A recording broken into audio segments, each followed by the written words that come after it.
लिखना सिखाया। क्रांतिज्योति सावित्रीबाई फुले और महात्मा ज्योतिराव फुले ने 26 भीलवाड़ा में वर्ष 1847 को लड़कियों के लिए भारत का पहला विद्यालय खोला। सावित्रीबाई फुले ने सतीप्रथा, छुआछूत, बाल विवाह जैसी कृतियों का विरोध किया। उन्होंने काव्य फुले और 52 कशी शुभ पत्र कर कार्य संग्रह लिखे। दुर्भाग्यवान 10 मार्च 1897 को क्रांतिज्योति सावित्रीबाई फुले ने अंतिम सांस ली। आज मैं सावित्रीबाई फुले सभी महिलाओं के लिए प्रेरणा संतोष है।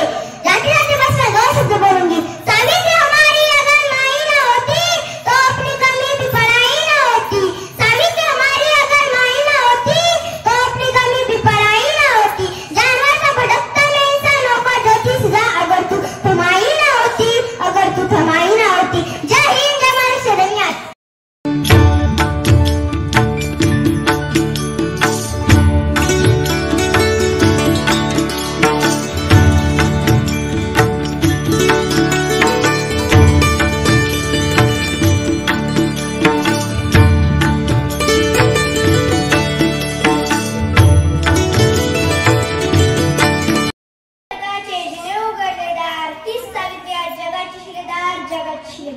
माझे नाव आराध्या गरुबा महोदय, वर्ग 5वा, अध्यक्ष महोदय, पूज्य गुरुजन वर्ग आणि इथे जमलेल्या माझ्या मित्रमैत्रिणींनो, सर्वांना माझा नमस्कार।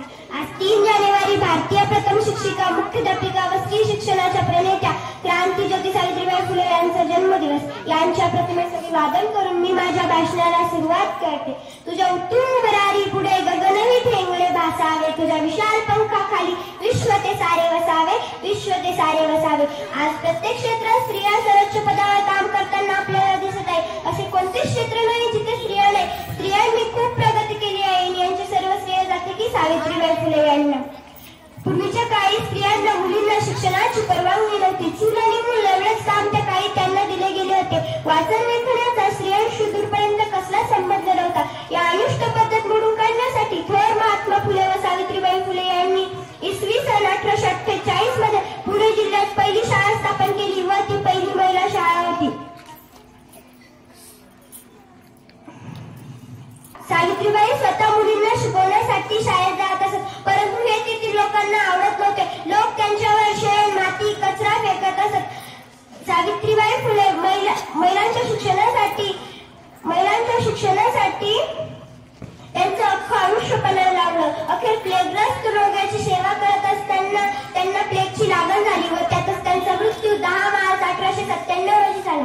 जाता जाता एवढेच म्हणावेसे वाटते की अंधारातून प्रकाशाकडे ज्यांनी आम्हाला पोहोचवले, चूल आणि मूल या पलीकडे ज्यांनी जग आम्हाला दाखविले, त्या शिक्षणकर्त्या क्रांतिज्योती सावित्रीबाई फुले यांना माझा कोटी कोटी प्रणाम। एवढं बोलून मी माझे भाषण संपवते। जय हिंद, जय भारत।